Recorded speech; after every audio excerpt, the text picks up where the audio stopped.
नमस्कार दोस्तों, मैं Ritesh Mishra. RM public news में आपका बहुत बहुत स्वागत है। जो आकाशवाणी भागलपुर केंद्र के उद्घोषक रह चुके हैं और बहुत ही मिलनसार और सज्जन उनका व्यक्तित्व लगा, तो हमें लगा कि उनसे बात करनी चाहिए। आज न्यूज़ लाया हूँ आपके लिए। आप उनका पहले इंट्रोडक्शन सुनिए और उसके बाद वीडियो में और कुछ आपको बताऊंगा। जय प्रकाश मिश्रा जी। जी नमस्कार। मैं अपने बेटी और दामाद को छोड़ने के पश्चात ई रिक्शा से सैंडिस कंपाउंड होते हुए भिकनपुर जाने के क्रम में था। इसी बीच मेरी मुलाकात होती है रितेश मिश्रा जी से, और बातचीत के क्रम में उनकी ये जिज्ञासा थी कि आकाशवाणी के बारे में मैं चंद बातें आप तक पहुंचाऊं। और इस संबंध में मैं यही कहना चाहता हूं, और इनका जो प्रश्न है वर्तमान परिप्रेक्ष्य में आकाशवाणी की भूमिका, तो आकाशवाणी की भूमिका शुरू से रही है। मैं अपने समय की अगर बात करूं तो मेरी नियुक्ति वर्ष 20 जून 1992 ईस्वी को आकाशवाणी पूर्णिया में हुई। बतौर उद्घोषक के पद पर मैं कार्य करने लगा। इस दौरान मुझे कई अन्य दायित्वों का भी निर्वहन करना पड़ा। आकाशवाणी बहुजन हिताय बहुजन सुखाय की भावना से काम करती है, यानी कि बहुजन के हित के लिए और बहुजन के सुख के लिए काम करती है, और सूचना, शिक्षा और मनोरंजन के माध्यम से आम लोगों तक वो अपने कार्यक्रमों के माध्यम से पहुंचती है। तो डिजिटल मीडिया के दौर में मिश्रा जी, अभी तो डिजिटल मीडिया का दौर हो गया। अभी सोशल मीडिया, फेसबुक है, यूट्यूब है, एक्स है, इंस्टाग्राम है और भी बहुत मनोरंजन के साधन है, टिकटॉक है। तो रेडियो, आकाशवाणी रेडियो की भूमिका अभी क्या है? अभी कौन सा आदमी रेडियो सुनता है? देखिए, समय के साथ हर चीज समय परिवर्तनशील है, ये बातें तो हम सभी जानते हैं। और एक वक्त था जब रेडियो का वक्त था, उसके बाद दूरदर्शन आया, ये बात आप सोशल मीडिया की कर रहे हैं। तो समय के साथ जो बदलाव होते गए, उन बदलावों के साथ आकाशवाणी उन रूपों में उन बदलावों को आकाशवाणी ने भी स्वीकार किया। और तो कैसे? वो ऐप के माध्यम से, न्यूज ऑन AIR ऐप के माध्यम से वो लोगों तक पहुंची। ठीक है, तो आकाशवाणी भागलपुर केंद्र का ऐप होगा अभी? हर पूरे न्यूज ऑन AIR ऐप जब आप डाउनलोड करेंगे तो पूरे देश के आकाशवाणी केंद्रों का उसमें आपको नाम मिल जाएगा।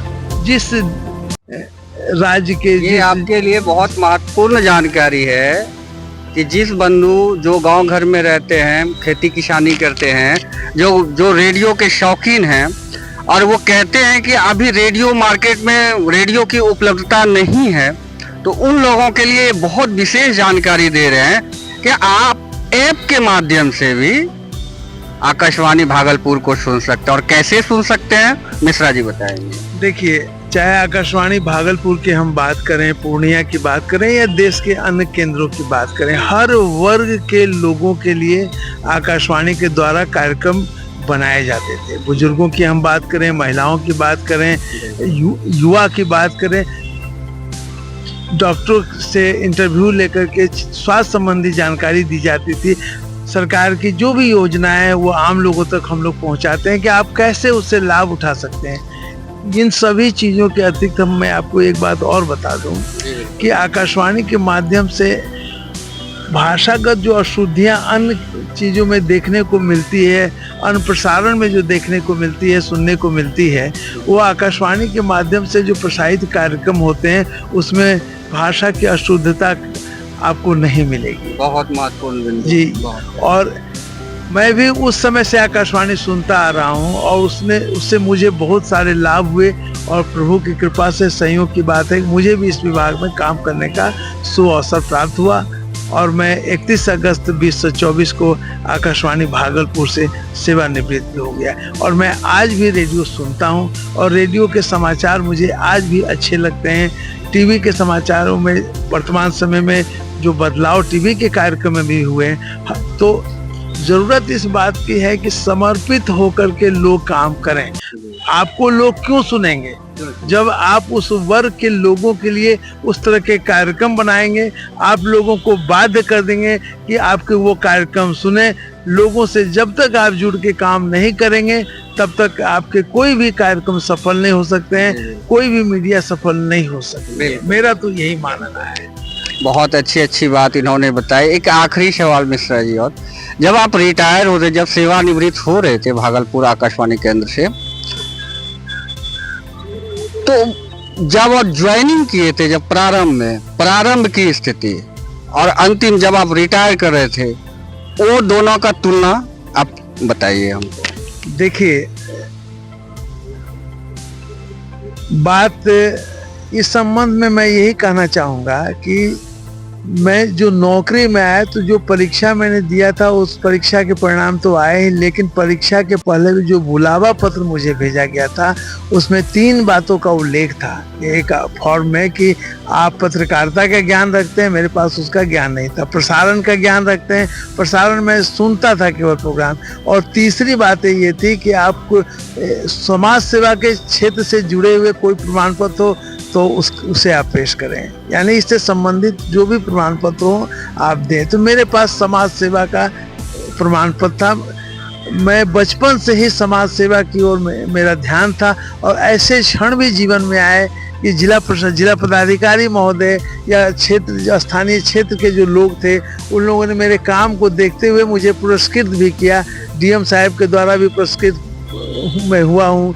2004 में फिर डीएम साहब पूर्णिया में नौकरी में आने के बाद भी पुरस्कृत हुआ मैं। तो इस तरह से कई पुरस्कार मुझे मिले, और ये समाज सेवा के ही काम ने मुझे ऑल इंडिया रेडियो तक पहुंचाया। अगर मैं ये कहूँ तो कोई अतिशयोक्ति नहीं होगी। और बात अब आकाशवाणी में आगमन के पश्चात काम की। मैं बहुजन हिताय बहुजन सुखाय की भावना से काम करता था, और जमीनी स्तर पर भी मैं काम करता था। और उस समय मैंने डॉक्टर APJ अब्दुल कलाम साहब की एक पुस्तक पढ़ी थी, जिसे एक हमारे विभाग के श्री अनिल कुमार तिवारी जी ने मुझे दिया था पढ़ने के लिए, और उसके पृष्ठ संख्या 297 में इस बात का उल्लेख था। कौन सी बुक थी? वो भारत 2020 नवनिर्माण की रूपरेखा। और उसमें कलाम साहब ने कहा था कि विकसित भारत के लिए आपको क्या करना है। हर वर्ग के लोगों से उन्होंने अपील की और प्रार्थना की थी। तो उस अपील के आलोक में हम लोग भारत के राष्ट्रपति के लिए उनकी ओर से काम करते हैं। तो मैंने भी इस दिशा में पहल की, एक गांव का सर्वे किया। सर्वे करने के बाद वहां से लेकर के विकसित बिहार की जो परिकल्पना है और विकसित भारत की जो परिकल्पना है, उस परिकल्पना को साकार करने की दिशा में श्रम दान से रोड बनवाया गया।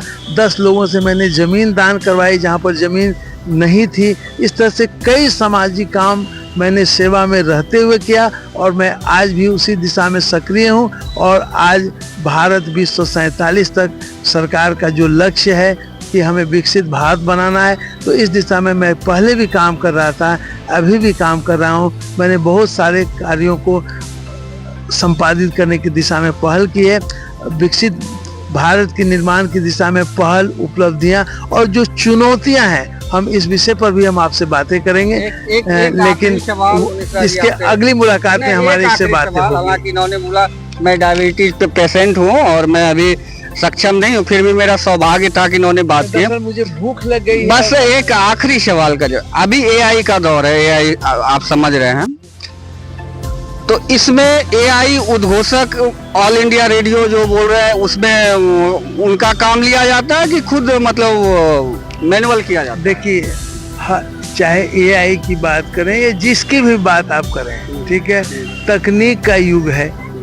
तो हर चीज के, जैसे कि विज्ञान हम लोग पढ़ते भी थे पहले भी कि विज्ञान लाभ है, वरदान है या अभिशाप है। तो हर चीज के फायदे भी हैं और नुकसान भी हैं। तो हमें उन अच्छाइयों को स्वीकार करते हुए इन बातों पर विचार करने की जरूरत है कि इससे हम क्या लाभ उठा सकते हैं, समाज को क्या लाभान्वित कर सकते हैं। जी बिल्कुल, आपका बहुत बहुत धन्यवाद, बहुत बहुत धन्यवाद। और सौभाग्य मेरा कि आपका मैंने इंटरव्यू लिया और बहुत अच्छी अच्छी आपने जानकारियाँ दी।